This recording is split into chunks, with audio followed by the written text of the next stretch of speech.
किसी भी चीज़ के दाम बढ़ने से हम उसका डिमांड कम क्यों करने लगते हैं, या किसी भी चीज़ को कम करने से हम उसकी डिमांड बढ़ाने क्यों लगते हैं? क्या किसी चीज़ को चाहना ही डिमांड होता है? Absolutely not. So welcome to the EduCom classes everyone. I'm your Riya ma'am. Today we're going to learn the topic that is demand. So demand को सीखने से पहले मैं 3 चीज़ तुम्हें क्लियर करता हूँ, डिज़ायर, वांट और डिमांड।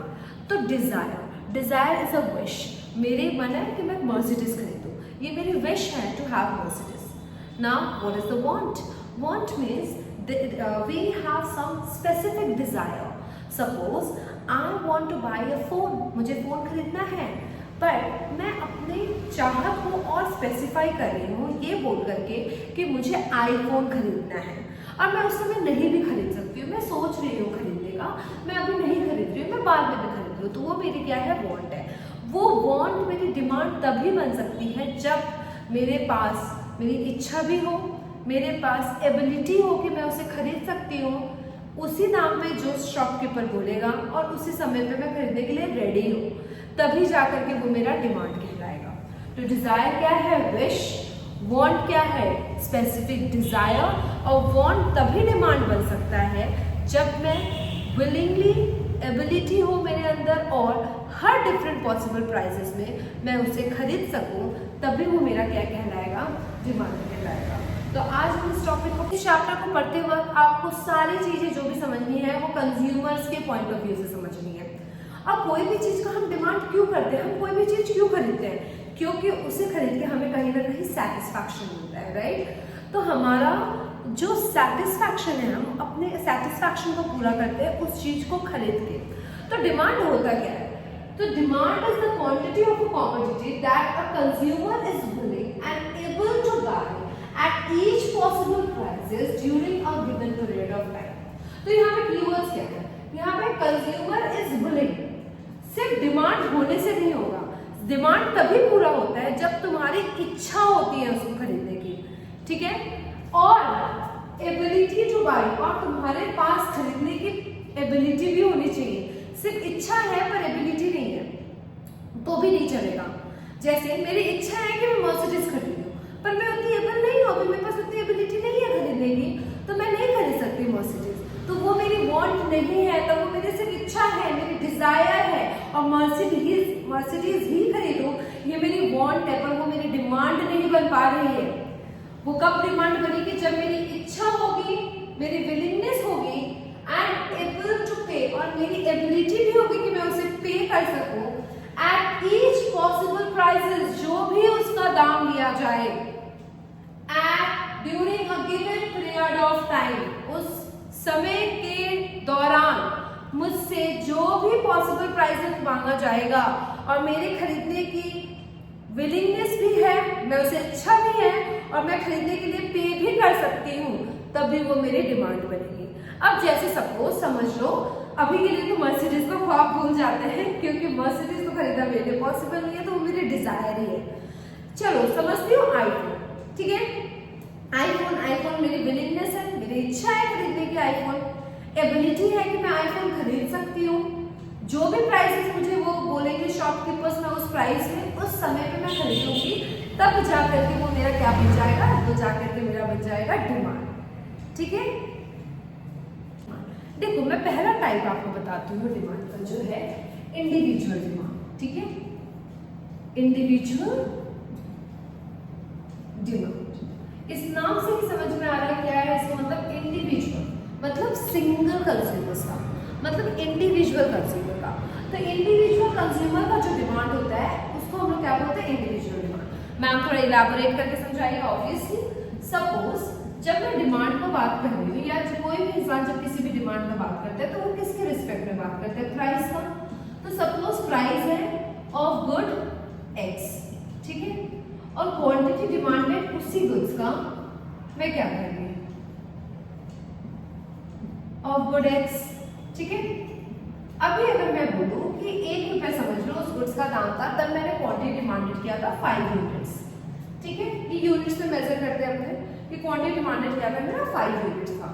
अब अगर उस गुड्स का दाम 1 रुपए से 2 रुपए हो गया, मैं एज ए नॉर्मल कंज्यूमर क्या करूंगी? तुम सोचो कि तुम एक रैशनल कंज्यूमर हो, तुमको normal consumer point of view से सोचना है कि तुम एक रैशनल कंज्यूमर हो, तुम्हारा डिसीजन मेकिंग क्या होना चाहिए। अगर किसी भी चीज का दाम बढ़ेगा, जो सामान मैं पहले 1 रुपए में लेती थी अब मैं 2 रुपए में ले रही हूँ, तो वो मेरे लिए महंगा पड़ रहा है, मेरे लिए महंगा पड़ रहा है ना, क्योंकि प्राइस बढ़ने का मतलब ये नहीं है कि मेरी इनकम भी बढ़ जा रही है, मेरी इनकम तो उतनी ही रहनी है। तो मेरा प्राइस जो है वो पहले 1 रुपया था, तो मैं 5 यूनिट खरीद रही थी उसको, अब प्राइस बढ़ के 2 रुपया हो गया। तो प्राइस अगर बढ़ के 2 रुपया हो गया तो एक नॉर्मल कंज्यूमर क्या करेगा, एक नॉर्मल कंज्यूमर क्वांटिटी डिमांडेड कम कर देगा। तो मैंने क्वांटिटी डिमांड कम कर दिया, मैंने कम खरीदना शुरू कर दिया। अब और ज्यादा वो महंगा हो गया, 3 रुपया हो गया, मैं क्या की और डिमांड को कम कर दी। सपोज मैं 1 यूनिट लेने लगी, तो ये एक इंडिविजुअल का कॉन्सेप्ट है, एक इंडिविजुअल कंज्यूमर की मैं बात कर रही हूँ। एक इंडिविजुअल कंज्यूमर का मतलब है कि वो एक बंदा, एक इंडिविजुअल कंज्यूमर कैसे रिएक्ट कर रहा है अगर किसी भी चीज का प्राइस जो है वो बढ़ता है तो उसका डिमांड क्या हो जाता है, कम हो जाता है। ये मैं सिर्फ एक सिंगल कंज्यूमर्स के बारे में बोल रही हूँ। अब समझ लो मैं इसी को, जो दूसरा टाइप है डिमांड का वो है मार्केट डिमांड, ठीक है। अब मार्केट डिमांड में मैंने क्या किया, मैंने सेम चीज दिया, प्राइस, समझ लो कोई गुड एक्स था, उसी का मैं प्राइस ले लेती हूँ, प्राइस ऑफ गुड एक्स, ठीक है, प्राइस ऑफ गुड एक्स। अब सपोज यहाँ पे कंज्यूमर ए है और यहाँ पे कंज्यूमर बी है। अब ऑब्वियसली दोनों अलग अलग कंज्यूमर है, तो दोनों क्या करने वाले हैं, अलग अलग ही रिएक्ट करने वाले हैं। तो अगर सपोज किसी भी चीज का दाम 1 था और ये कंज्यूमर 1 था जो 5 यूनिट ले रहा था, फिर प्राइस 2 हुआ तो वो कंज्यूमर 3 यूनिट लिया, फिर प्राइस 3 हुआ, वो कंज्यूमर क्या किया, 1 यूनिट लिया। और जो कंज्यूमर बी था उसने क्या किया, वो ये गुड्स को जब 1 रुपया था तो उसने 4 यूनिट डिमांड करा था, जब 2 रुपया था तो उसने 2 यूनिट डिमांड की, जब 3 रुपया था तो उसने 3 यूनिट डिमांड की, ठीक है। ये कंज्यूमर बी था। ऐसे ही बहुत सारे कंज्यूमर हैं, ठीक है। तो मार्केट डिमांड क्या होता है, मार्केट डिमांड को बोला जाता है कि ऑल द कंज्यूमर, जो सारे कंज्यूमर मिलके डिमांड कर रहे हैं ना, उसको अपने मार्केट डिमांड कहते हैं। तो यहाँ पे थर्ड कॉलम मैंने बनाया, तो वो क्या है, मार्केट डिमांड। अब मार्केट डिमांड क्या है, कंज्यूमर ए का, कंज्यूमर बी का, या ऐसे जितने भी कंज्यूमर है मैं सबको क्या कर देना है, ऐड कर देना है। तो जब 1 रुपया दाम था तो टोटल मार्केट डिमांड कितना था, 9 यूनिट। जब 2 रुपये दाम हो गया तो टोटल क्वांटिटी डिमांड क्या हो गया मार्केट का, 5 यूनिट। वैसे ही 3 का तो कितना हो गया, 2 यूनिट।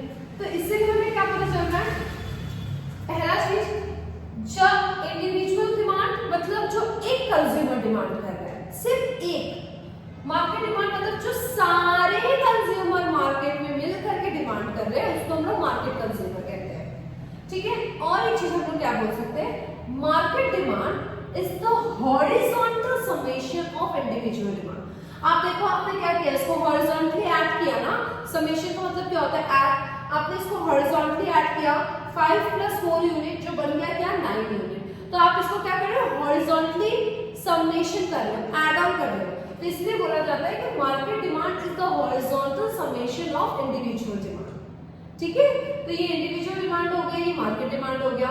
हमारे पास थर्ड सीखने वाले हैं, वो क्या है, जॉइंट डिमांड। जॉइंट नाम से पता चल रहा है, जब 2 या 2 से ज्यादा कमोडिटी एक साथ डिमांड होते हैं ना, तो उसको हम लोग क्या बोलते हैं, जॉइंट डिमांड बोलते हैं। जैसे ना पेट्रोल और कार, अगर मैंने कार लिया तो मेरे को पेट्रोल चाहिए, राइट, तो ये क्या है, जॉइंट डिमांड है। अब मैंने बोर्ड ले लिया तो मुझे क्या चाहिए, डस्टर चाहिए, मार्कर चाहिए, तो वो क्या हो गया, जॉइंट डिमांड। जॉइंट डिमांड का मतलब होता है कोई 2 या 2 से ज्यादा कमोडिटी जब हम लोग एक साथ डिमांड करते हैं ना, तो उसको हम लोग जॉइंट डिमांड कहते हैं, ठीक है। हम फोर्थ वाला सीखने वाले हैं, तो कौन सा है, डिराइव डिमांड। तो डिराइव डिमांड क्या होता है, डिराइव डिमांड का मतलब होता है कि किसी एक, जो भी मैंने डिमांड किया है कमोडिटी को, उसके वजह से दूसरे डिमांड भी अराइजेस हो रहे हैं। जैसे ना, अगर मैं ये क्लोथ खरीदूं, मेरा डिमांड है इस क्लोथ का, तो तुम मुझे बताओ इसके वजह से इसका थ्रेड्स, इसमें जो बटन्स यूज हुए, वो सारी चीज वो डिमांड किए गए अलग अलग है ना, तो एक के डिमांड की वजह से क्या हो गया, दूसरे के डिमांड भी अराइज हो गया। अगर मुझे एक बिल्डिंग बनाना है, अब मुझे वो बिल्डिंग बनाना है, मुझे घर बनाना है, मुझे बिल्डिंग बनाना है, अब उसके वजह से क्या होगा, bricks, steel, marble, cement, sand, पता नहीं क्या क्या, वो सारे का डिमांड क्या हो जाएगा, अराइज हो जाएगा, राइट। तो डिराइव डिमांड का मतलब होता है किसी एक डिमांड की वजह से दूसरे डिमांड का बढ़ना या अकर होना, तो उसको हम लोग क्या बोलते हैं, डिराइव डिमांड बोलते हैं। ठीक है, उसके बाद होता है कंपोजिट डिमांड। अब कंपोजिट डिमांड क्या होता है? कंपोजिट डिमांड का मतलब होता है कि जिस डिमांड का बहुत सारा मल्टीपल यूज हो। जैसे ना अगर मैं बात करूं बटर, मैं बात करूं चीज, अगर मैं बात करूं मियोनीज, ये सब किसकी वजह से हो रहा है? मिल्क की वजह से। तो मिल्क के वजह से इतने सारे प्रोडक्ट्स बन रहे हैं, तो ये क्या है? Composite demand. जिस डिमांड का बहुत सारा यूज हो उसको हम लोग क्या बोलते हैं? कंपोजिट डिमांड बोलते हैं। ठीक है, उसके बाद एक और चीज आता है एक्स। तो क्या होता है? एक्स एन का मतलब होता है the actually the consumer is wanting to buy. अगर कंज्यूमर का कोई वांट है कि वो खरीदेगा, उसने अभी तक खरीदा नहीं है, वो प्लान कर रहा है, तो वो क्या है? Xn demand. और कंज्यूमर ने खरीद लिया, ठीक है, एक्चुअली बाय कर लिया, जो भी उसने खरीदा, वो जब खरीद लिया तब वो क्या बन गया? उसका एक्सपोज्ड डिमांड। ठीक है, तो ये हम लोगों ने कवर कर लिया, that is types of demand. अब जो हम लोग सीखने वाले हैं वो है factors affecting the demand. Factors affecting the demand, ठीक है, उसमें पहला क्या है? आप एक चीज हमेशा याद रखना, अगर फैक्टर्स पूछ रहे हैं तो उसके हर एक पॉसिबिलिटीज दो होते हैं। ठीक है, फैक्टर का मतलब क्या है? फैक्टर अफेक्टिंग डिमांड मतलब आपको मैं एक फैक्टर दूंगी, ठीक है, और आप बताओगे कि डिमांड का क्या उसके ऊपर असर पड़ता है। जैसे सपोज मैंने पहला पॉइंट लिया, that is price of the commodity. ठीक है, प्राइस ऑफ कमोडिटी। अब मुझे आप बताओ कि अगर प्राइस बढ़ता है तो प्राइस क्या है? प्राइस फैक्टर है। अब आप बताओ कि प्राइस के बढ़ने से डिमांड का क्या असर होता है। तो अगर प्राइस बढ़ता है तो फिर डिमांड क्या हो जाएगा? डिमांड कम जाएगा, तो डिमांड क्या हो गया? कम गया। और अगर प्राइस कम जाता है तो डिमांड क्या हो जाएगा? बढ़ जाएगा। तो मैंने क्या लिया? मैंने एक फैक्टर लिया। मैंने क्या फैक्टर लिया? Price of the commodity. और उसके बेसिस पे मैंने क्या बताया कि इस फैक्टर के ऊपर मेरा डिमांड क्या इफेक्ट दिखाता है, समझा? और फिर उसके बाद जो है number 2, that is price of the related goods. अब रिलेटेड गुड्स का मतलब क्या है? कोई भी गुड्स जो एक दूसरे से कहीं ना कहीं रिलेटेबल है ना, उसको हम लोग क्या बोलते हैं? Related good. इसको मैं दो पर्सपेक्टिव से समझूंगी। जैसे सब्स्टिट्यूट गुड्स, ठीक है, तो एक होता है सब्स्टिट्यूट गुड्स और एक क्या होता है? Complementary goods. और एक क्या होता है? Complementary goods. ठीक है, तो एक होता है सब्स्टिट्यूट गुड्स, एक होता है कॉम्प्लीमेंट्री गुड्स। अब दोनों में अंतर क्या होता है? सब्स्टिट्यूट गुड्स का मतलब होता है एक नहीं तो दूसरा ही सही। तो मतलब अगर मेरे पास एक कमोडिटी नहीं है तो मैं दूसरी कमोडिटी को परचेस कर दे रही हूँ। ठीक है, मैं दूसरी कमोडिटी को डिमांड कर देती हूँ। जैसे मुझे चाय पीने का बहुत मन था, मुझे चाय नहीं पीना, कोई बात नहीं, मैं कॉफी से काम चला लूंगी। ठीक है, चलो कॉफी भी नहीं मिला, मैं किसी तीसरी चीज से काम चला लूंगी। तो सब्स्टिट्यूट का मतलब नहीं है, सब्स्टिट्यूट का मतलब क्या है? एक नहीं है मेरे पास तो कोई नहीं, मैं दूसरे से काम चला लूंगा या चला लूंगी, जो भी है। उसके बाद कॉम्प्लीमेंट्री गुड्स। कॉम्प्लीमेंट्री गुड्स मतलब क्या है? अगर एक है तो दूसरा चाहिए। ठीक है, तो अगर एक मेरा डिमांड हो रहा है तो मुझे दूसरे का भी डिमांड करना ही होगा। जैसे मैं कार खरीद ली हूँ, अब कार तो पानी से चलेगी नहीं, कार किससे चलेगी? पेट्रोल से चलेगी। तो मैंने अगर कार खरीदा है तो मुझे पेट्रोल खरीदना ही पड़ेगा, राइट? मैंने मतलब अगर मैंने फोन खरीदा है तो मुझे चार्जर चाहिए, बिना चार्जर के फोन क्या चल सकता है? नहीं ना, तो वो क्या है? कॉम्प्लीमेंट्री। अगर मेरे पास एक है तो मुझे दूसरा चाहिए। और सब्स्टिट्यूट का मतलब क्या होता है? सब्स्टिट्यूट का मतलब अगर एक नहीं है कोई बात नहीं, दूसरे से काम चला लेंगे। अब ये कैसे डिमांड के ऊपर असर दिखाते हैं? सपोज मैं सब्स्टिट्यूट में एग्जांपल लेती हूँ टी और कॉफी का। ठीक है, सपोज मैंने एग्जांपल लिया टी एंड कॉफी। ठीक है, और सपोज मैंने कॉम्प्लीमेंट्री में एग्जांपल लिया कार एंड पेट्रोल का। ठीक है, कार एंड पेट्रोल का। अब देखो मैं एक चीज आपको बताऊं, जब मैं टी एंड कॉफी की बात करी, मैंने बोला कि प्राइस जो है वो टी का बढ़ गया है। किसका प्राइस बढ़ गया? टी का बढ़ गया है। तो मुझे तुम बताओ कि डिमांड जो है वो टी का बढ़ेगा कि कमेगा? ऑब्वियसली मैम, अगर प्राइस टी का बढ़ रहा है तो डिमांड टी का क्या हो जाएगा? कम जाएगा। पर मुझे एक चीज बताना दो, क्या लोग अगर टी के प्राइस के बढ़ने से टी का डिमांड कम करने लगेंगे तो वो किसी और चीज का डिमांड ज्यादा नहीं करने लगेंगे? करने लगेंगे ना। तो यहाँ पे कौन है जो जिसकी डिमांड ज्यादा हो सकती है टी की डिमांड के कम होने की वजह से? कॉफी। तो क्या हो रहा है यहाँ पे, क्योंकि अगर टी का प्राइस बढ़ा है इसका मतलब ये नहीं कि प्राइस कॉफी का भी बढ़ गया है। मैं क्या समझूंगी, मैं एज अ कंज्यूमर अगर मेरे को ये पता है कि टी का दाम बढ़ रहा है तो मैंने सोचा कि चलो भाई कॉफी का दाम नहीं बढ़ रहा है, तो टी के दाम के बढ़ने से मैंने क्या लिखा, डिमांड जो है वो टी का कम हो जा रहा है पर डिमांड जो है वो कॉफी का क्या हो जाएगा, बढ़ जाएगा। ठीक है। और यहाँ पे मैंने ये जो लाइन ड्रॉ किया है इसको तो मैंने इसको कांस्टेंट समझा है कि प्राइस जो है कॉफी का क्या है, कांस्टेंट है। तो प्राइस टी के बढ़ने से डिमांड टी का कम तो हो जाता है पर डिमांड कॉफी का क्या हो जाता है, बढ़ जाता है। ठीक है। और कॉफी का प्राइस जो है वो सेम है।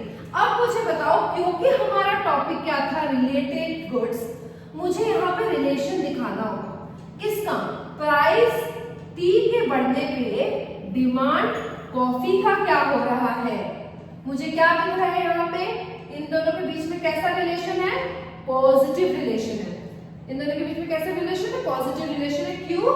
क्योंकि टी के प्राइस के बढ़ने से डिमांड जो है वो कॉफी का भी क्या हो जाता है, बढ़ जाता है। ठीक है। अगर मैं इसी को कॉम्प्लीमेंट्री गुड्स में बोलूं, अब कॉम्प्लीमेंट्री गुड्स का मतलब क्या है, कार या पेट्रोल। मैं इसी की समझ लूं, मैंने ले लिया प्राइस कार का प्राइस क्या हो जा रहा है, बढ़ जा रहा है। तो मुझे बताओ डिमांड कार का क्या हो जाएगा, डिमांड कार का प्राइस अगर कार का बढ़ गया है तो डिमांड कार का ऑब्वियसली मैम कम हो जाएगा क्योंकि प्राइस जो है वो कार का क्या हो गया, बढ़ गया है। पर क्या मैं बोली कि प्राइस जो है वो पेट्रोल का बढ़ा है, नहीं। तो मैं क्या समझूंगी, पेट्रोल का प्राइस क्या है, कांस्टेंट है। तो कार के प्राइस बढ़ने से डिमांड तो कार का कम हो जा रहा है, पर मुझे एक बात बताओ कि डिमांड पेट्रोल का क्या होगा, कम होगा या ज्यादा होगा, कम हो जाएगा ना। क्योंकि अगर महंगाई बढ़ रही है, कार को महंगा किया जा रहा है, कार का प्राइस बढ़ जा रहा है, तो लोग खरीदेंगे नहीं। लोग जब डिमांड कम कर देंगे तो पेट्रोल का डिमांड क्या हो जाएगा, पेट्रोल का डिमांड भी कम जाएगा। तो यहाँ पे अगर मैं रिलेशन देखूं दोनों गुड्स का, तो मुझे कैसा रिलेशन दिख रहा है, एक बढ़ रहा है तो दूसरा क्या हो रहा है, कम रहा है ना। तो एक के बढ़ने से अगर दूसरा कम हो रहा है रिलेटेड गुड्स में, तो इनके बीच में कैसा रिलेशन मुझे दिख रहा है, इनके बीच में मुझे दिख रहा है कैसा रिलेशन दिख रहा है, मुझे नेगेटिव रिलेशन दिख रहा है ना। अभी मुझे बताओ कि एक चीज याद रख लो तुम लोग हमेशा के लिए, ठीक है, इकोनॉमिक्स हो या रियल लाइफ, अगर किसी भी चीज में पॉजिटिव रिलेशन हो तो वो क्या होगा, उसका कर्व कैसा होगा, उसका स्लोप कैसा होगा, हमेशा पॉजिटिव। अगर मैं अब मेरे और तुम्हारा बहुत अच्छा सब कुछ, अगर मैं अच्छे से वीडियोस बना रही हूँ तो मेरे वीडियोस को देखते हो, तो इसका मतलब क्या है, हम लोगों के बीच में बहुत पॉजिटिव रिलेशन है। और अगर पॉजिटिव रिलेशन होगा तो हमारा ग्राफ कैसे जाएगा, अपवर्ड जाएगा, है ना। तो एक सिंपल लॉजिक से समझते हैं इसको कि अगर टी का प्राइस बढ़ रहा है और डिमांड कॉफी का बढ़ रहा है, तो मैं इसके ऊपर अगर ग्राफ बना दूं एक, जहां पे मैं प्राइस, यहाँ पे मैं टी को लिख रही हूँ, डिमांड मैं यहाँ पे कॉफी को लिख रही हूँ। अब इन दोनों के बीच में मुझे कैसा रिलेशन दिख रहा है, पॉजिटिव रिलेशन दिख रहा है। अगर किसी के भी बीच में अगर पॉजिटिव रिलेशन हो तो उसका कर्व कैसे जाएगा, अपवर्ड कर्व जाएगा, है ना। तो ये डिमांड कर्व कैसे जा रहा है, अपवर्ड जा रहा है ना। क्यों? क्योंकि इसमें कैसा रिलेशन है, पॉजिटिव रिलेशन है। अभी अगर मैं इसकी बात करूं तो इसमें भी मैं लेती हूँ यहाँ पर प्राइस में ले लेती हूँ कार की, और यहाँ पे मैं डिमांड में लेती हूँ किसकी, बोलो पेट्रोल की। तो यहाँ पर मैं कैसा रिलेशन दिखा रही हूँ, नेगेटिव रिलेशन दिखा रही हूँ। अगर किसी भी इंसान के बीच में नेगेटिव रिलेशन हो तो उसका लाइफ का ग्राफ कैसा हो जाता है, डाउनवर्ड हो जाता है।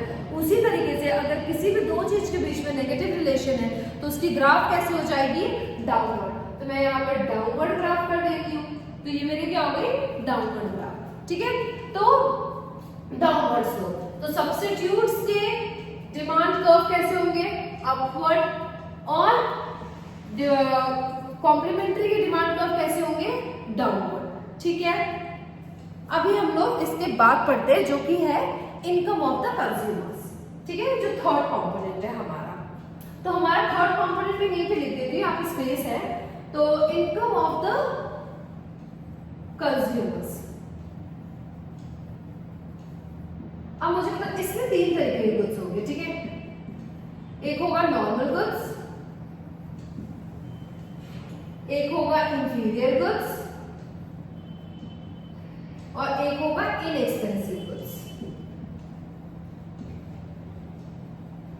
ठीक है। देखो मैं अपना एग्जांपल देती हूँ, सपोज एक मैं अपने ऊपर लेकर के एग्जांपल देती हूँ। मैं पहले 50,000 कमाती थी, ठीक है। तो मैं जब पहले 50,000 कमाती थी, मैं नॉर्मल किसी भी लोकल शॉप से खरीद लेती थी सामान, सब कुछ कर लेती थी, लोकल वगैरह गुड्स वगैरह खरीद लेती थी, कोई प्रॉब्लम नहीं होता था। मुझे लगता था कि यार ठीक है लोकल से खरीद लेती हूँ क्योंकि मेरी इनकम तो ज्यादा है नहीं, सिर्फ 50,000 है, तो मैं खरीद लिया। सपोज मैं ये असम्पशन देती हूँ, ठीक है, कि मेरा इनकम 50,000 है और मैं लोकल शॉप से खरीदती थी। अब मेरा प्रमोशन हो गया, सपोज 50,000 से मेरा इनकम हो गया पूरा 1 लाख का। अब तो मैं सोची कि वाह भाई मेरा तो डबल इनकम हो गया, मैं तो बहुत खुश हो गई। किसको खुशी नहीं होगी अगर उसकी सैलरी बढ़ जाए तो सपोज मेरा 50,000 से 1 लाख हो गया इनकम, मैं बहुत खुश। मैं बोली कि अब मैं ना ये लोकल क्लोथ नहीं पहनूंगी, अब मैं ब्रांडेड क्लोथ ही पहनूंगी। तो मैं क्या की, मैं गई शॉप में, एक शॉप में जाकर के मैंने ब्रांडेड क्लोथ ले लिए। अब मैं जब ब्रांडेड क्लोथ ली तो मेरे लिए वो क्या हो गया था, जो मैं पहले लोकल शॉप से खरीदती थी मुझे बहुत चीप लग रहा था। तो किसी के इनकम के बढ़ने से अगर किसी का गुड्स बढ़ जाता है तो वो नॉर्मल गुड्स होता है, और किसी के इनकम के बढ़ने से अगर किसी का गुड्स कम हो जाता है तो वो होता है इंफीरियर गुड्स। जैसे मेरा इनकम बढ़ा तो मैं ब्रांडेड क्लोथ खरीदने लगी, तो ब्रांडेड क्लोथ मेरे लिए क्या बन गया, वो मेरे लिए बन गया नॉर्मल गुड्स। और क्योंकि मेरा इनकम बढ़ा तो मैं लोकल दुकान से जो खरीदती थी मैंने उसको कम कर दिया, तो मेरे लिए अब वो क्या बन गया, इंफीरियर गुड्स। तो किसी के इनकम के बढ़ने से अगर आपका डिमांड बढ़ जाए तो वो नॉर्मल गुड्स होता है, किसी के इनकम के बढ़ने से अगर मेरा डिमांड कम हो जाए तो वो क्या होता है, इंफीरियर गुड्स होता है। और इनएक्सपेंसिव गुड्स क्या होता है कि इनकम बढ़े या कमे कोई फर्क नहीं पड़ता, मेरा डिमांड सेम रहता है। जैसे ना अब सॉल्ट, सपोज मैं एक एग्जांपल ले रही हूँ, सॉल्ट, मैच बॉक्स जो बहुत ही इनएक्सपेंसिव गुड्स है ये सारे, तो वो मैंने खरीदा। अब मेरा इनकम बढ़ गया तो मैं क्या बोलूंगी, नहीं अब मैं ज्यादा नमक में डाल करके खाने वाली हूँ, नहीं ना, ये चीज तो मैं नहीं कर सकती। तो क्या होता है, किसी भी चीज का इनकम बढ़े या कम हो पर उसका मैं डिमांड नहीं बढ़ा रही, वो मेरा नॉर्मल जितना मैं डिमांड करती हूँ मैं उसको हर समय उतनी ही डिमांड करूंगी, तो वो मेरे लिए क्या है, इनएक्सपेंसिव गुड्स है, ठीक है। अब उसके बाद हम लोग 4 कंपोनेंट पढ़ते हैं। एक सेकंड वेट करो, मैं रब करती हूँ बोर्ड को फिर बताती हूँ। अब देखो टेस्ट एंड प्रेफरेंस, सपोज मैं एग्जांपल लेती हूँ यहाँ पे भी। अभी तुम देखोगे ना बहुत सारा कोरियन स्टाइल में चल रहा है ना, बैगी क्लोथ्स, बैगी जीन्स, सबको बहुत पसंद आ रहा है, बहुत ट्रेंडी है अभी। तो अगर टेस्ट एंड प्रेफरेंस लोगों की फेवरेबल है towards the baggy clothes, towards the baggy jeans और जो भी लेटेस्ट तुम लोगों का XYZ जो भी है स्टाइल वो, ठीक है, तो उसमें क्या होता है, यहाँ पर अगर टेस्ट एंड प्रेफरेंस मेरे फेवरेबल है बैगी क्लॉथ्स को लेकर के तो उसका डिमांड क्या हो जाएगा, हाई हो जाएगा।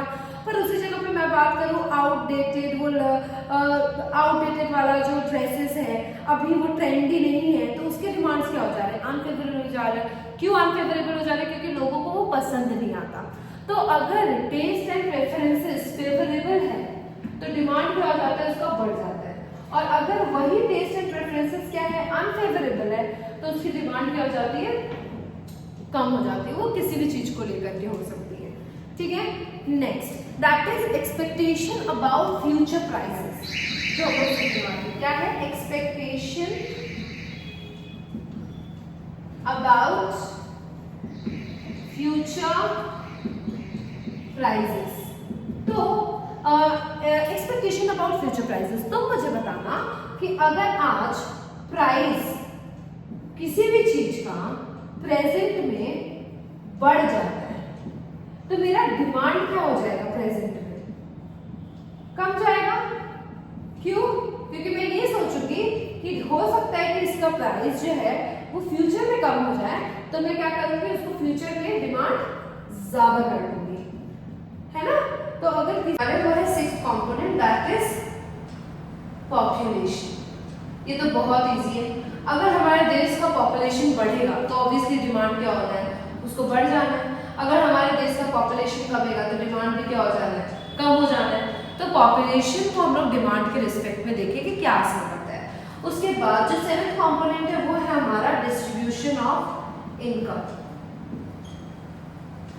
अच्छा, मुझे एक चीज बताना, जब हम डिस्ट्रीब्यूशन ऑफ इनकम के बारे में बात करते हैं, क्या हमारा इनकम डिस्ट्रीब्यूशन इक्वल है? There is a unequal distribution of income. इसीलिए कहीं ना कहीं रिच और poor, there is a difference between the rich and the poor. अगर सब लोग एक ही कमाते, सबके बीच में एक ही इनकम डिस्ट्रीब्यूट होता, तो शायद रिच और पुअर के बीच में जो गैप है वही नहीं हो रहा होता। तो क्या होता है, अब अगर मैं बात करूं लग्जरी गुड्स, तो रिच, अगर मैं बोलूं कि डिस्ट्रीब्यूशन ऑफ इनकम, तो ये क्या है? Unequal distribution of income. Unequal distribution of income between who? Between the rich and the poor people. तो रिच लोगों के लिए डिमांड किस चीज की ज्यादा होगी? ऑब्वियसली लग्जरीज गुड्स के लिए। लग्जरी गुड्स की उनकी डिमांड ज्यादा होगी क्योंकि वो रिच है, उनके पास ज्यादा पैसा है, तो उनको लगेगा कि भाई मुझे क्यों कोई भी चीप क्लोथ खरीदना है, मैं तो लग्जरी चीजें खरीदूंगी, ब्रांडेड चीजें खरीदूंगी, ऐसा। तो उनका क्या होगा? उनका demand towards the branded clothes, toward the luxurious goods उनका ज्यादा होगा। और उसी जगह पे अगर मैं पुअर की बात करूं, तो पुअर बेचारे तो कुछ करें, बेचारे पैसा ही कम है, तो वो लग्जरी के बारे में तो सोच नहीं सकते। तो उनके लिए किस चीज की डिमांड ज्यादा रहेगी? नेसेसिटीज, जो कि नॉर्मल जिंदगी में जरूरत है जिस चीजों की, तो नेसेसिटी गुड्स। तो अगर मैं डिस्ट्रीब्यूशन ऑफ इनकम की बात करूं, तो ये रिच और पुअर में डिवाइडेड है।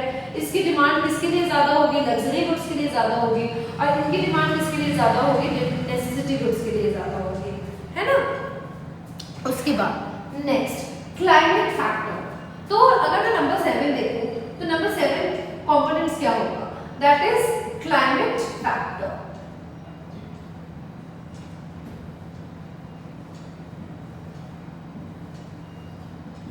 Climate factor.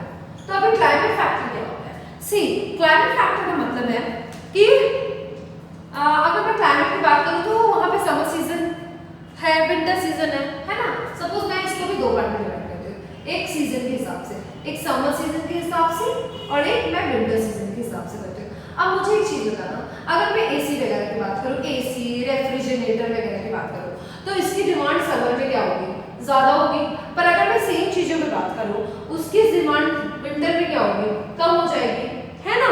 अगर मैं उसी की जगह पे विंटर की बात करूं, हीटर वगैरह की बात करूं, तो हीटर की डिमांड विंटर में क्या होगी? ज्यादा होगी। पर समर में क्या होगी? कम होगी, क्योंकि ऑलरेडी देखो इतना गर्मी चल रहा है, अभी तो मैं हीटर खरीदने वाली नहीं हूँ ना, मैं क्या ही खरीदूंगी, एसी खरीदूंगी। तो इसीलिए क्या है कि अगर डिमांड जो होता है ना, वो सीजन टू सीजन भी वैरी करता है।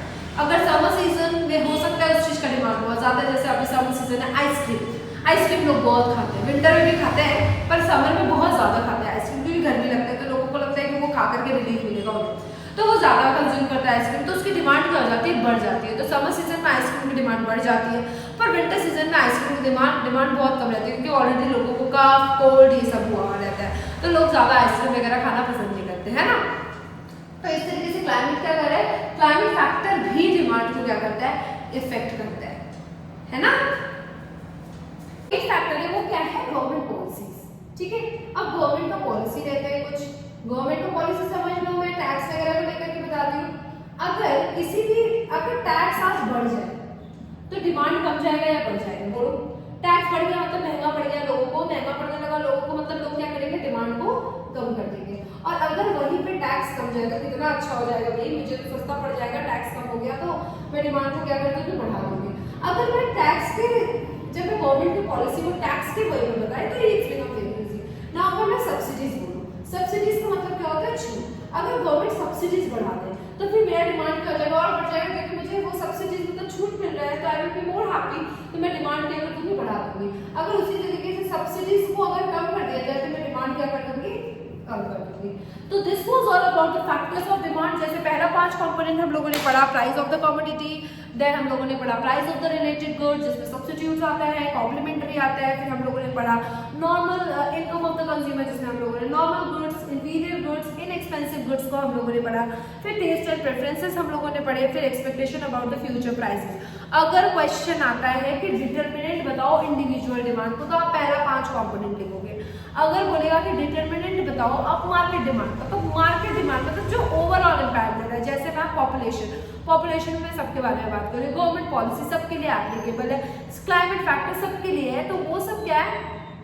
वो सब तुम्हारा हो गया मार्केट डिमांड का डिटरमिनेंट्स। तो ये मैंने जो बताया था वो एज ओवरऑल है। द फर्स्ट 5 कंपोनेंट्स आप इंडिविजुअल डिमांड के लिए लिख सकते हो, and the remaining you can write it for market demand. Am I clear to everyone? जाते हैं, जब प्राइस कमता है तो डिमांड क्या होता है, बढ़ जाता है, अदर थिंग कांस्टेंट है। क्या होता है ना, बहुत बार बहुत लोग क्वेश्चन पूछते हैं कि नहीं ये वाला फैक्टर तो इम्पैक्ट नहीं करता, ये वाला फैक्टर तो इम्पैक्ट नहीं करता, तो क्या हो गया, इसीलिए बता दिया गया, पहले ही आप लोगों को रिस्ट्रिक्ट कर दिया गया कि आप इस बाउंड्रीज के अंदर रहते हुए ही समझे कि डिमांड क्या होता है। डिमांड का मतलब अगर प्राइस बढ़ गया तो डिमांड कम हो जाना है, डिमांड कम गया तो प्राइस बढ़ जाना है, ऑब्वियसली। अदर थिंग सेम रहेगा, मतलब आप ये मान के चलो कि आपकी इनकम नहीं बढ़ रही है, आप ये मान के चलो कि आपको कोई भी अलग गुड्स नहीं लेना है, आप ये मान के चलो कि सेम प्राइस है, आप ये मान करके चलो कि प्राइस कॉम्प्लीमेंट्री गुड्स की आप कांस्टेंट रखो, आप प्राइस सब्स्टिट्यूट गुड्स की आप सोचो कि कोई चेंज नहीं हो रहा है उसमें, टेस्ट एंड प्रेफरेंसेस लोगों की चेंज नहीं हो रही है, गवर्नमेंट कोई पॉलिसीज में चेंजेस नहीं ला रहा है, आप ये सोचो कि फ्यूचर के बारे में आप मत सोचो कि फ्यूचर में प्राइस बढ़ेगा या कमेगा, आप सारे चीज को कांस्टेंट ले लो। तो उसी को हम लोगों ने क्या बोला है, assumptions of law of demand।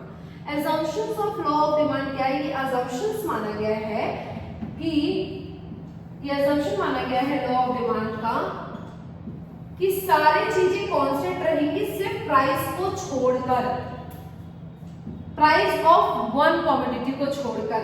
जैसे अगर मैं प्राइस ऑफ रिलेटेड कमोडिटी भी बोलूं तो वो भी क्या रहेगा, price of related goods will be constant,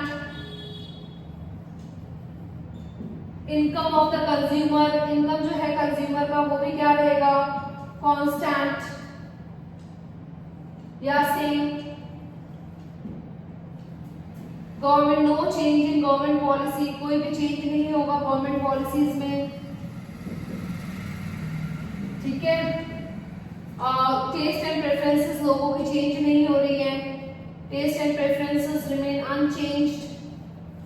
तो ऐसे ही करके जितने भी फैक्टर्स हैं हम सबको मान लेंगे कि वो क्या है, assumptions है, सिर्फ प्राइस ऑफ द कमोडिटी को छोड़ करके, क्योंकि लॉ ऑफ डिमांड प्राइस बताता है, एक का प्राइस को लेकर के ही वो उसी के डिमांड के बारे में बात कर रहा है, बाकी सबको उसने कांस्टेंट रखा है। इस लॉ का मतलब ये है। और क्योंकि आप इकोनॉमिक्स स्टूडेंट हो, ये आप अच्छे से समझ लो कि कोई भी अगर लॉ है तो उसके पीछे assumptions होने ही हैं, ठीक है। अब इस लॉ के ऊपर हम लोग बनाते हैं शेड्यूल। इस लॉ के बेसिस पे हम लोग क्या बनाएंगे, डिमांड शेड्यूल। अब शेड्यूल का मतलब क्या होता है, शेड्यूल का मतलब होता है कि मैं जैसे कोई टेबल है ना, कोई टेबल फॉर्मेट में, तो हाँ हम लोग इस शेड्यूल को हम लोग इस डिमांड को टेबल फॉर्मेट में ही करने वाले हैं लॉ ऑफ डिमांड को। अदर थिंग कांस्टेंट रहेगा, सबको पता है ये चीज। अब तो इसमें कोई भी डाउट नहीं होनी चाहिए कि बाकी सब कांस्टेंट रहेंगे, खाली प्राइस ऑफ द कमोडिटी को छोड़ करके। अब मैं इसी के बेसिस पे बताती हूँ डिमांड शेड्यूल। डिमांड शेड्यूल क्या है, एक सिंपली वर्ड में बोलूं तो डिमांड शेड्यूल है टैबुलर प्रेजेंटेशन। क्या है, टैबुलर रिप्रेजेंटेशन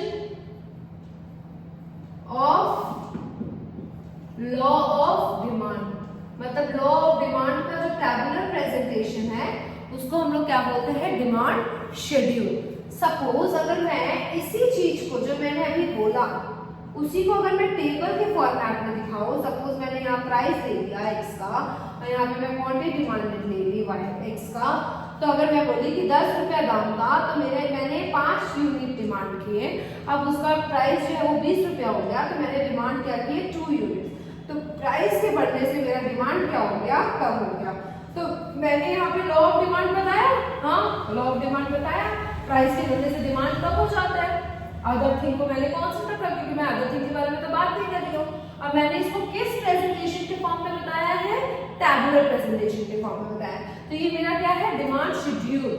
अगर मैं यही बोलूं कि डिमांड कर्व क्या होता है, तो डिमांड कर्व क्या है, डिमांड कर्व का मतलब है ग्राफिकल प्रेजेंटेशन, ग्राफिकल रिप्रेजेंटेशन किसका बेटा, ऑफ लॉ ऑफ डिमांड का, ठीक है। तो लॉ ऑफ डिमांड का जो ग्राफिकल प्रेजेंटेशन है ना, उसी को हम लोग क्या बोलते हैं, डिमांड कर्व। अब आप सबको पता है, यहाँ पे अपने y एक्सिस मेजर करेंगे, यहाँ पे अपने x एक्सिस मेजर करेंगे, यहाँ पे क्वांटिटी डिमांडेड होगा और वहाँ पे ओरिजिन दैट इज एंड यहाँ पे प्राइस।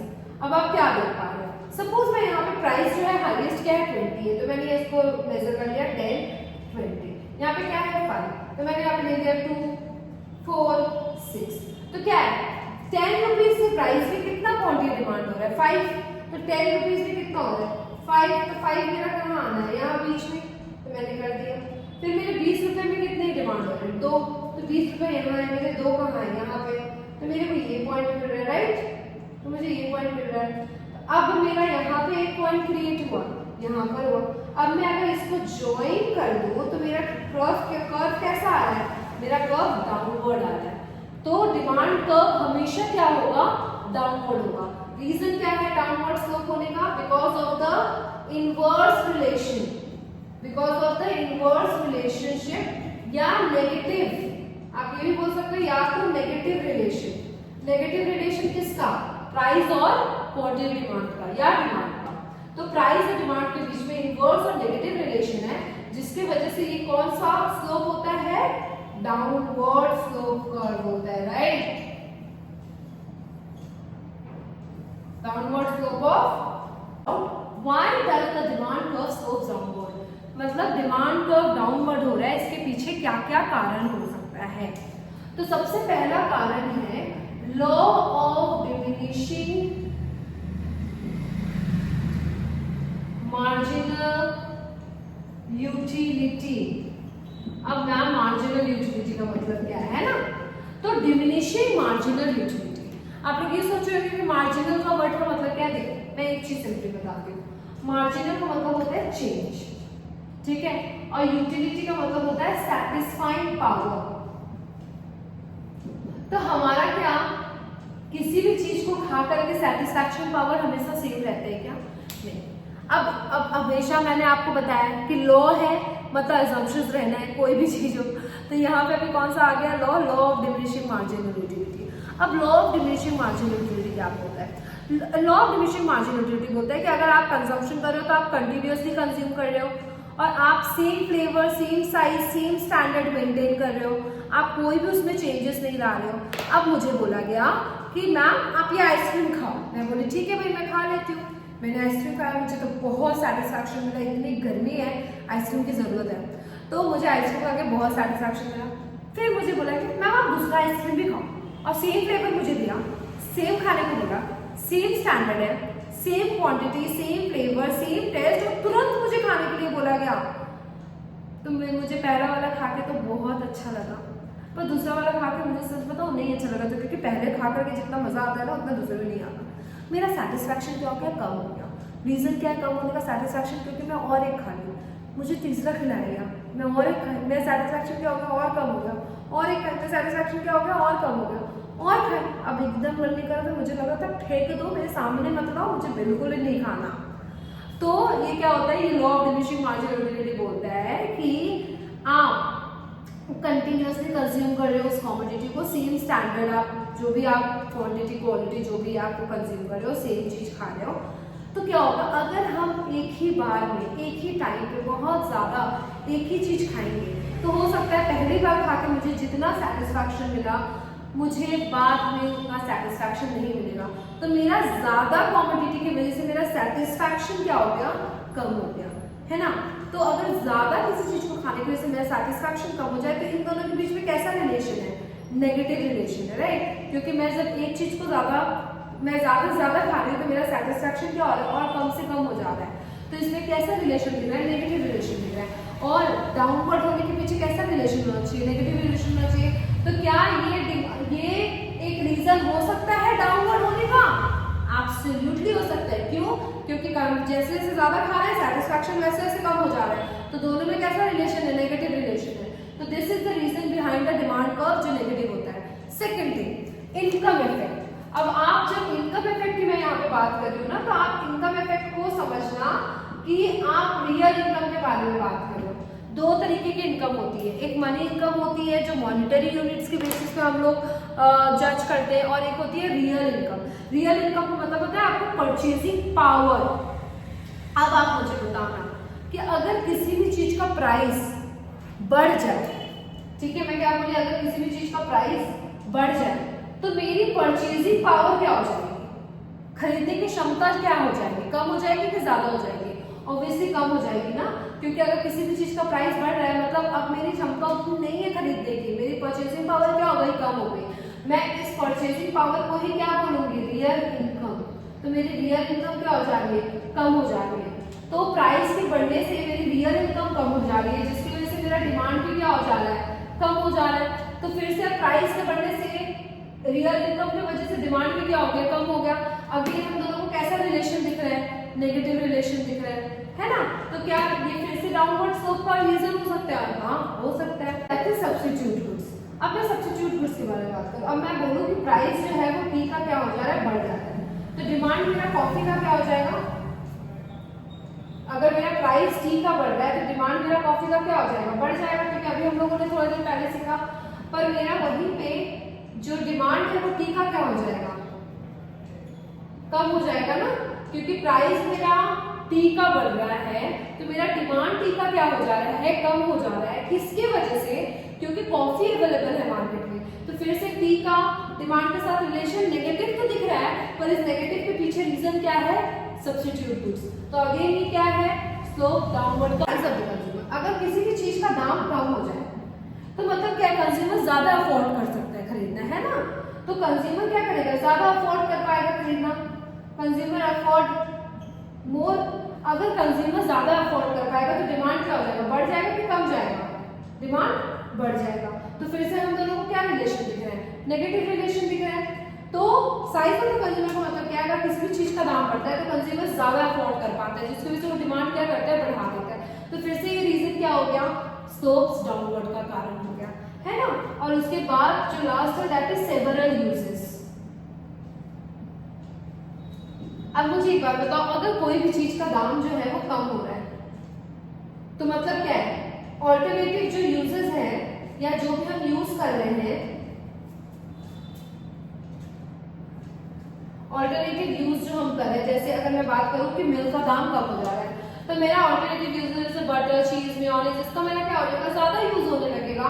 तो इसकी वजह से मेरा डिमांड क्या हो जाना है, बढ़ जाना है। तो फिर से इन दोनों के बीच में कैसा रिलेशन दिख रहा है, नेगेटिव रिलेशन दिख रहा है। रीजन क्या है नेगेटिव रिलेशन होने का, कि प्राइस कमने की वजह से ऑल्टरनेटिव यूजेस क्या हो गए, बढ़ गए, जिसकी वजह से मेरा डिमांड क्या हो गया, बढ़ गया है ना।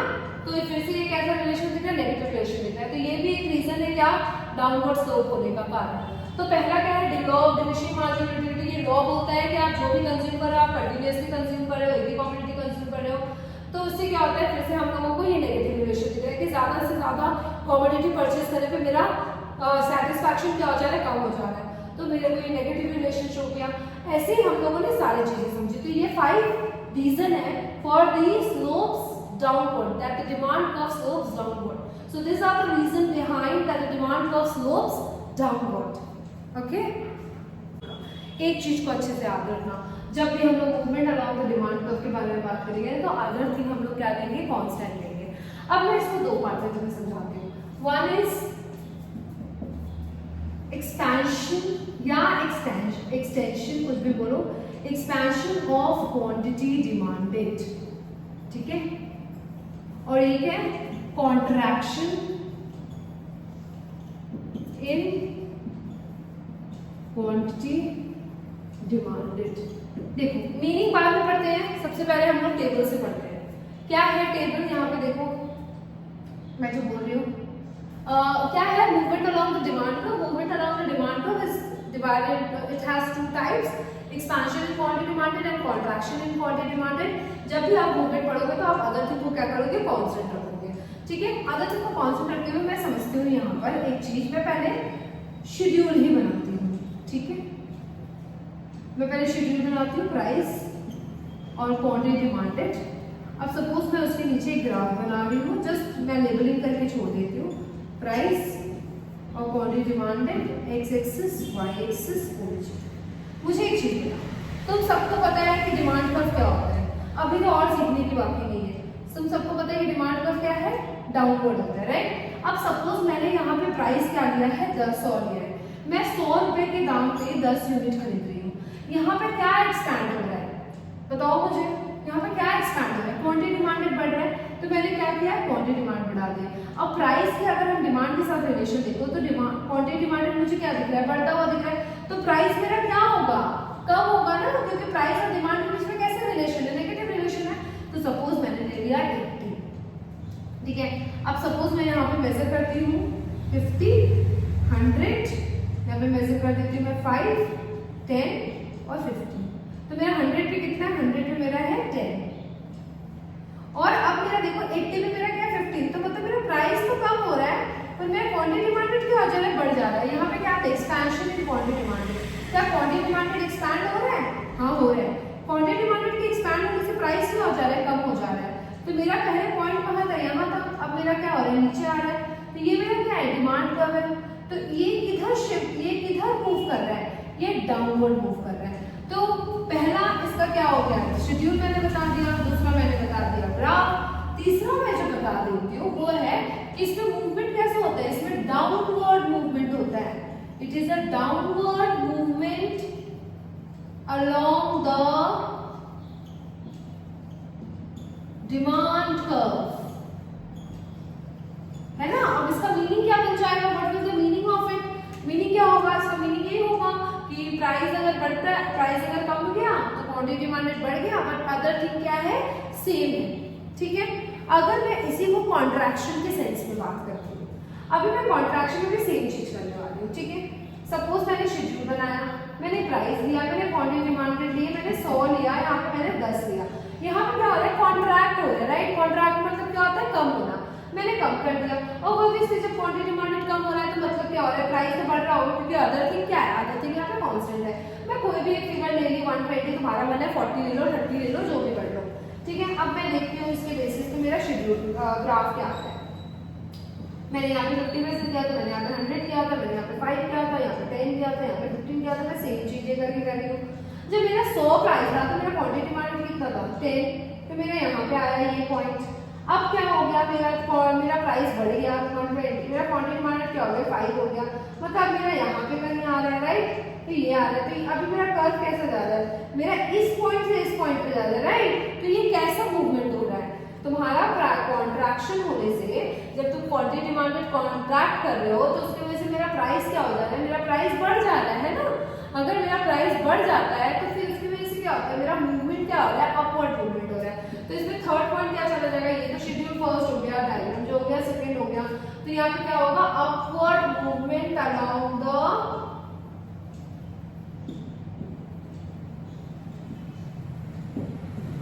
The demand curve. इसकी मीनिंग क्या है? डिमांड कर्व क्या होता है? यहाँ पे याद रखना है, आपको हमेशा अपने प्राइस को क्या लेना है? कांस्टेंट लेना है। जैसे हम लोगों ने movement along the demand curve में क्या किया था? अदर थिंग को हम लोगों ने कांस्टेंट रखा था। वैसे शिफ्ट इन डिमांड कर्व में क्या करना है? प्राइस को कांस्टेंट रखना है। अब ये क्या है? दो पार्ट में डिवाइडेड है। वो क्या है? That is increase in demand and decrease in demand. अब देखो, इसको हम लोग फिर से उसी तरीके से समझेंगे। ठीक है। शेड्यूल के हेल्प से क्या होता है ना, शेड्यूल के हेल्प से सीखना बहुत आसान हो जाता है। हर चीज को रटने की क्या जरूरत है जब हम उससे समझ सकते हैं अच्छे से। प्राइस जो है वो 100 है, क्वांटिटी डिमांडेड जो है वो 10 है। मैंने पहले ही फाउंडेशन तुम्हें दे रखा है कि जब भी हम शिफ्ट की बात करेंगे हम प्राइस को क्या रखेंगे? हमेशा कांस्टेंट रखेंगे। तो अपने प्राइस को क्या रखना है? हमेशा कांस्टेंट रखना है। प्राइस चेंज नहीं होगा। पर यहाँ पे कुछ बढ़ रहा है। क्या बढ़ रहा है? यहाँ पे डिमांड बढ़ रहा है, तो मतलब मेरे को डिमांड बढ़ा देना पड़ेगा। अब अगर मैं यहाँ पे कर्व ड्रॉ करूँ इसके हिसाब से तो क्या बनेगा कर्व मेरा? सपोज यहाँ पे मैंने प्राइस मेजर किया, यहाँ पे मैंने क्वांटिटी डिमांड मेजर किया, यहाँ पे 0, फिर यहाँ पे मैं ले रही हूँ 50, यहाँ पे मैं ले रही हूँ 100, फिर यहाँ पे 10, 15। ठीक है। तो यहाँ पे क्या हो गया? फॉर 100 ये कितना हो गया? 10। तो मतलब मेरा यहाँ पे कहीं आ रहा है, राइट। प्राइस तो सेम ही रह रहा है, क्वांटिटी डिमांडेड बढ़ जाना है। हाँ, तो क्वांटिटी डिमांडेड बढ़ गया। तो पहले मेरा डिमांड कर्व कैसा था? ये वाला था मेरा पहला डिमांड कर्व। पर अब मुझे प्राइस सेम होने की वजह से जब मैंने अपनी डिमांड को बढ़ाया तो मुझे क्या मिला? एक नया पॉइंट मिला। तो उसकी वजह से मेरे को एक नया कर्व मिला जो कि D1 है। तो मेरा ये किधर शिफ्ट हो रहा है? राइटवर्ड शिफ्ट हो रहा है। क्योंकि शिफ्ट का मतलब क्या है? यहाँ पे राइटवर्ड शिफ्ट होगा ना। तो पहला शेड्यूल, दूसरा ग्राफ, तीसरा क्या हो गया? शिफ्ट। तो शिफ्ट कैसा है? It is a rightward shift of demand curve, है ना। अगर आप इस चीज को समझो कि अब मैं अगर बात करूं कि डिक्रीज इन डिमांड, अब डिक्रीज इन डिमांड को मैं समझो यहाँ पे ले लेती हूँ टेबल में फिर से price and quantity demanded. Suppose 100 ले लिया, यहाँ पे 10 ले लिया।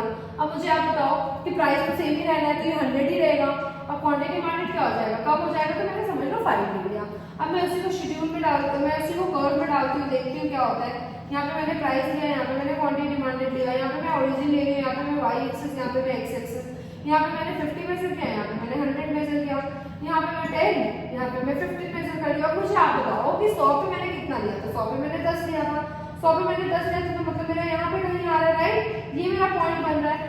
अब मेरे को बताओ कि यहाँ पे क्या हो गया? 100 पे मैंने क्या किया? 5 लिया, 5 का मतलब यहाँ पे कहीं आएगा, क्योंकि 10 अगर ये है, 0 अगर ये, तो 5 क्या होगा? इसके मिडिल में होना है। तो यहाँ पे मुझे एक नया, पहले मेरा डिमांड का वैसे गया था, पर एक नया पॉइंट मिला जिसकी वजह से मेरा डिमांड का कहाँ जा रहा है? लेफ्टवर्ड शिफ्ट हो रहा है, राइट? मेरा डिमांड का कैसा शिफ्ट हो रहा है? लेफ्टवर्ड शिफ्ट हो रहा है। तो थर्ड कंपोनेंट क्या हो जाएगा? फर्स्ट तो हो गया शेड्यूल, दूसरा तो हो गया ग्राफ, और थर्ड क्या हो गया कि there will be a leftward shift of demand curve, leftward shift of demand curve, है ना? Video was helpful, then please do share with your friends, like my channel, subscribe to EduCom classes where learning begins and success follows. Thank you.